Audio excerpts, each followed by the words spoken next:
सभी लोग जुड़े लाइव से।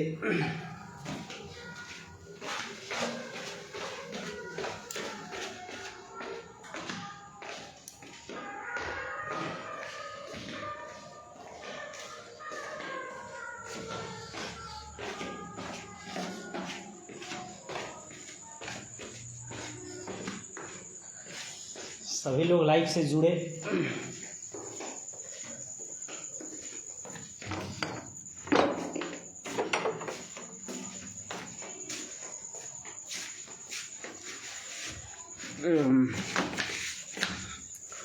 लाइट आ रहा है यहाँ पे।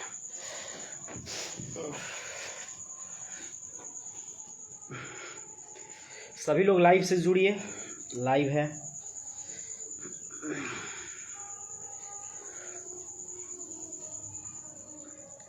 हेलो सर, दिशांत वर्मा कैसे हैं दिशांत भाई? आज 8 बजे ही लाइव आने वाले थे। समर कुमार जी कैसे हैं? दिशांत वर्मा जी, राजेश जी, हाय विराट भाई, बिल्कुल कैसे हैं? प्रफुल्ल जी, नीतीश वर्मा जी, रजनीश कुमार जी, राजेश जी, सभी लोग लाइव वीडियो से जुड़े। आप लोगों से बात करने के लिए ही लाइव आए हैं, छात्र नौजवानों से बात करने के लिए लाइव आए हैं आज। दिनेश कुशवाहा जी, हाय भैया, क्या कैसे हैं? रिस्की बॉय राहुल कैसे हैं? राहुल जी, बहुत से बिंदुओं पे आप लोगों से चर्चा करना है, इसको लेकर, इस मुद्दे को लेकर लाइव आए थे।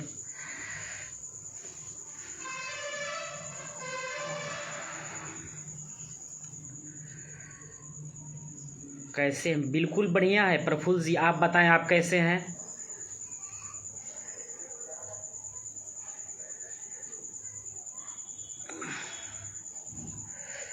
घर परिवार के सदस्यों के साथ थोड़ा खाना खाने लगे हैं, इसके कारण थोड़ा सा लेट हो गए लाइव आने में। आप बहुत हैंडसम लग रहे हैं, बहुत बहुत धन्यवाद। अमित कुमार नमस्ते विराट भैया, बिल्कुल नमस्ते, बिल्कुल बढ़िया है।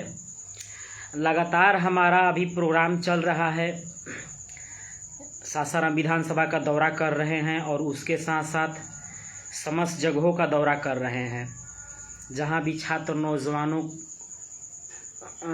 नौजवानों द्वारा हमें बुलाया जा रहा है। चाहे वो समीक्षा मीटिंग की बात हो, चाहे किसी भी प्रकार का कोई छात्र नौजवानों को प्रॉब्लम हो, वहाँ पे हम पहुँच रहे हैं। रोशन कुशवाहा जी औरंगाबाद जिला से। रिंकू सिंह जी कैसे हैं? रिंकू जी, रमेश जी कैसे हैं? आप बिल्कुल बढ़िया है। आप लोग बताएं आप लोग कैसे हैं? आज ज़्यादा समय तक लाइव नहीं रहेंगे। आर्यन जी कैसे हैं भैया? दीपक यादव जी कैसे हैं? दीपक भाई जी, सभी लोग लाइव से जुड़े, उसके बाद अपने बातों को रखेंगे। कल पटना जा रहे हैं, पटना में रहेंगे और कुछ पार्टियों से मीटिंग चल रहा है, कुछ पार्टी के राष्ट्रीय अध्यक्ष से मिलेंगे, क्योंकि अगले मंथ तक हम कोई ना कोई पार्टी ज्वाइन करेंगे। और आप आगे बढ़ते रहिए। यूपी में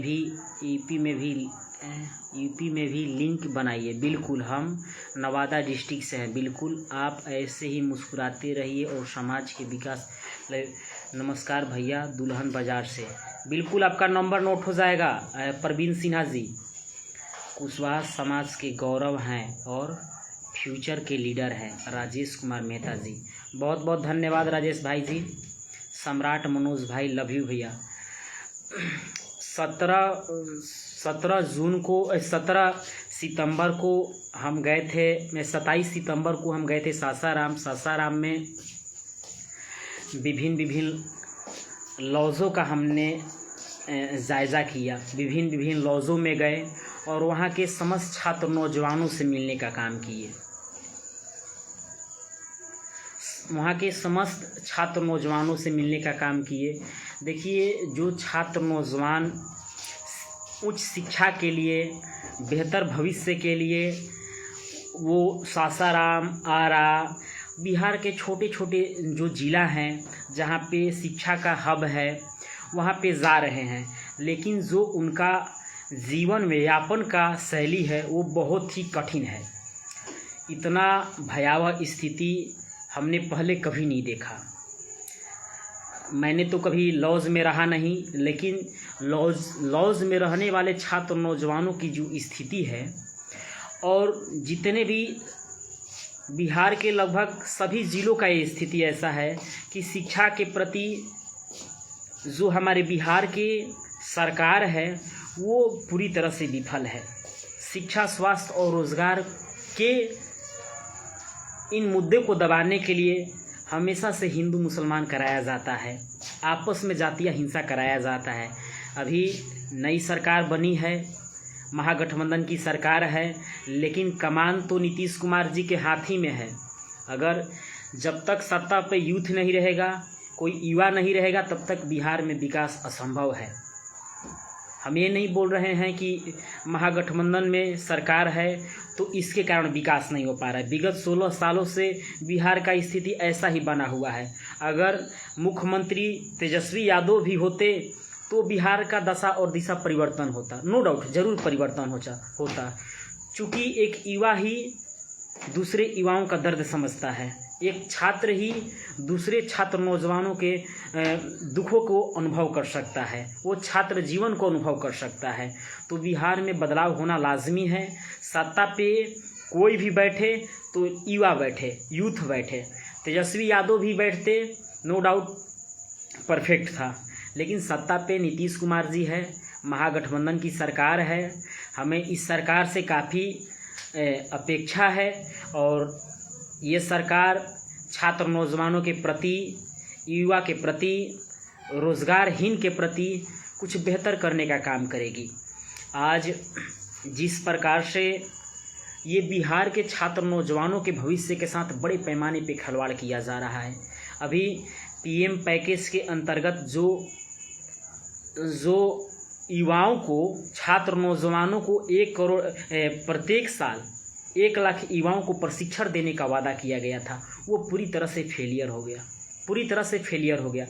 तो केंद्र सरकार की गलत नीति और गलत फैसले के कारण देश के सभी छात्र नौजवानों का भविष्य अंधकार में पड़ता जा रहा है। उनका भविष्य दिन प्रतिदिन रसातल में मिलते जा रहा है। इसका जिम्मेवार कौन है? हम लोग अपना अमूल्य वोट देकर, चूँकि वोट हमारा अधिकार है और हम लोग अपने अधिकार को ऐसे हाथों में सौंप दिए हैं, ऐसे हाथों में सौंपने का जो छात्र नौजवानों के साथ हमेशा से भेदभाव करती आ रही है, जो युवाओं के हित में कभी नहीं सोचती है। ये निकम्मी सरकार, ये केंद्र सरकार की गलत नीति और गलत रवैया के कारण आज देश में अराजकता का माहौल फैला हुआ है। देश में पूरी तरह से अराजकता का माहौल फैला हुआ है। बड़े पैमाने पे छात्र नौजवानों को गुमराह किया जा रहा है, युवाओं को रोज़गारहीन बनाया जा रहा है, छात्र नौजवानों को डिमोरलाइज किया जा रहा है। आज देश के चौथा स्तंभ पूरी तरह से फेलियर हो गया है। देश के चौथा स्तंभ जो पत्रकारिता है, जो इलेक्ट्रॉनिक मीडिया के लोग हैं, वो पूरी तरह से बिकाऊ हो गए हैं। तब देश में ऐसा माहौल बन गया है।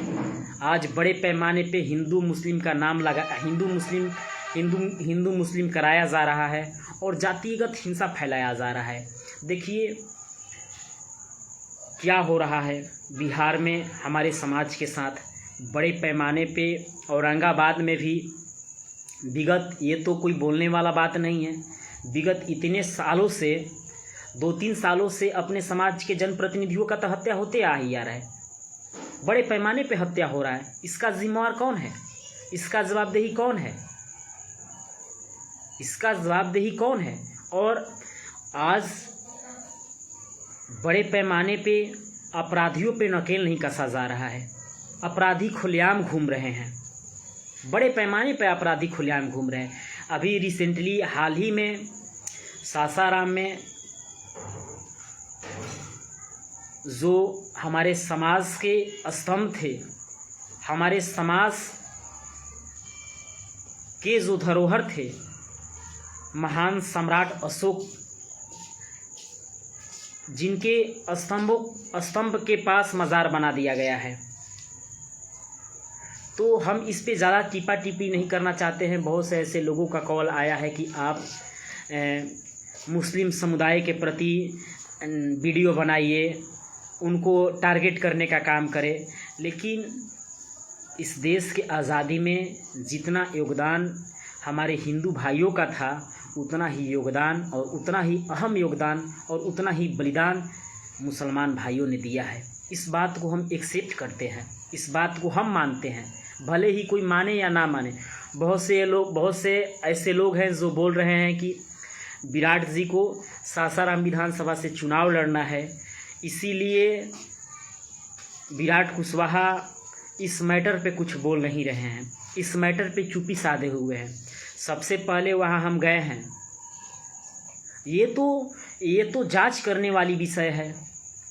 इसके लिए प्रशासन है, कानून है, सिस्टम है, संविधान है, लोकतंत्र है और हमें पूर्ण विश्वास है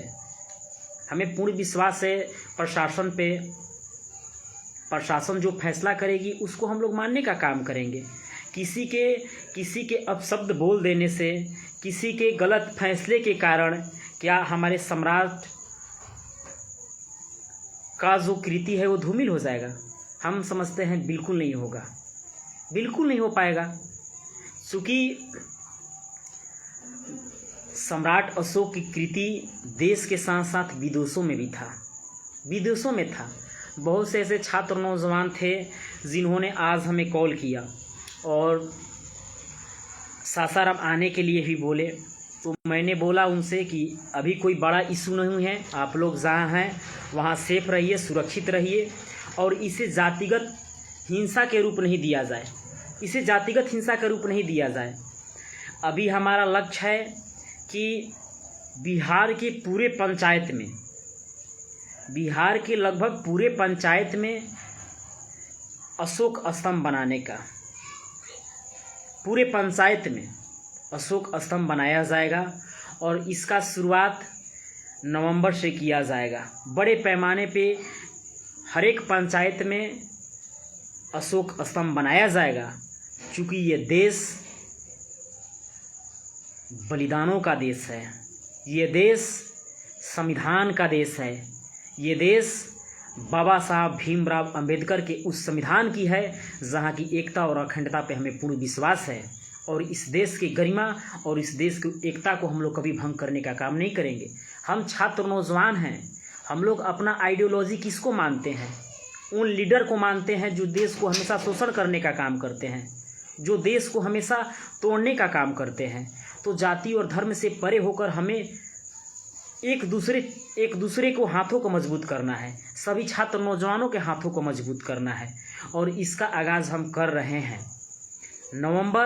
1 नवंबर से हम लोग बिहार के पूरे पंचायत में अशोक स्तंभ बनाने का काम किया जाएगा।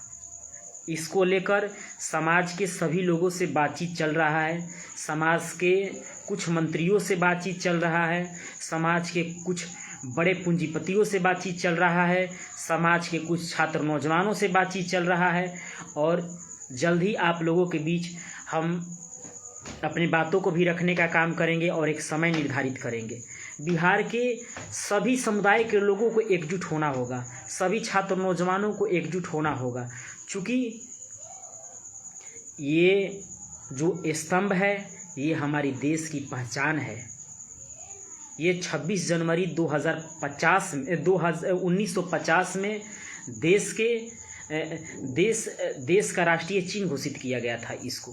तो हमें अपने समाज के प्रति, अपने महान सम्राट अशोक के कृति के प्रति जागरूक होना होगा, सभी छात्र नौजवानों को जागरूक होना होगा। टी राजू जी जुड़े हुए हैं, नमस्कार भाई जी, कैसे हैं?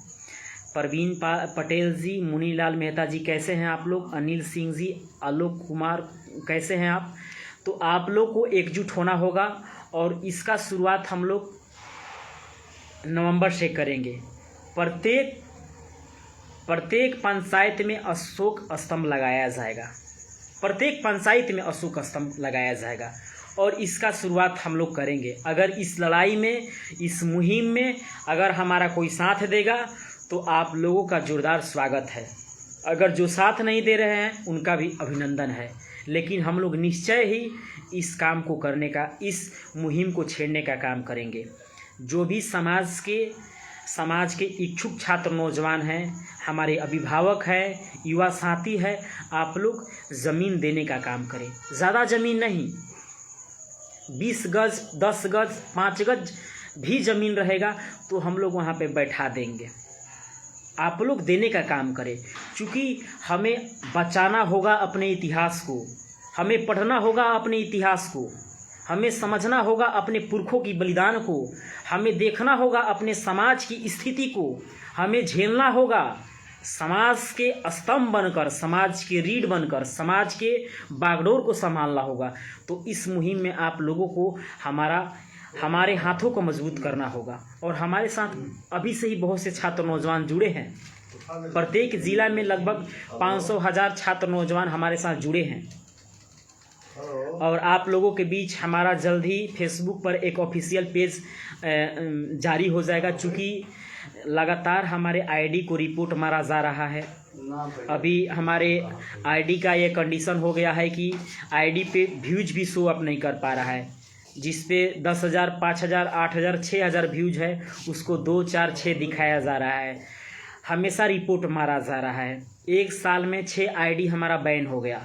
तो जल्द ही एक ऑफिशियल आईडी बनाया जाएगा और हम लोग इससे डरने वाले नहीं हैं। आईडी को रिपोर्ट मारा जा रहा है, रिपोर्ट मारा जाए, हम लोग मेहनत करेंगे।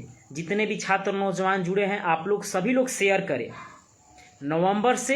1 नवंबर से पूरे पंचायत में अशोक स्तंभ बनाया जाएगा, अशोक स्तंभ का निर्माण कराया जाएगा। क्योंकि हमें पढ़ना होगा, हमें समझना होगा, हमें देखना होगा, हमें जानना होगा अपने समाज का इतिहास, हमें जानना होगा अपने समाज का गौरव। हम लोग कैसे भूल सकते हैं अमर शहीद जगदेव प्रसाद की शहादत को? कैसे भूल सकते हैं? हम कैसे भूल सकते हैं शहीद सुजीत मेहता जी के शहादत को? नहीं भूल सकते हैं। सभी छात्र नौजवानों को एकत्रित होना होगा। आज क्या कंडीशन है अपने समाज का? अगर समाज के किसी लीडर का हत्या हो जा रहा है, किसी छात्र नौजवान का हत्या हो जा रहा है, किसी यूथ का हत्या हो जा रहा है, तो कोई एक्शन नहीं ले रहा है। ना ही शासन एक्शन ले रहा है, ना ही प्रशासन एक्शन ले रहा है। कोई होश में नहीं आ रहा है। आखिर क्या रीज़न है? क्या रीज़न है कि समाज के जनप्रतिनिधियों का हत्या तो हो ही रहा है, समाज के जनप्रतिनिधियों का हत्या तो हो ही रहा है, उसके साथ साथ समाज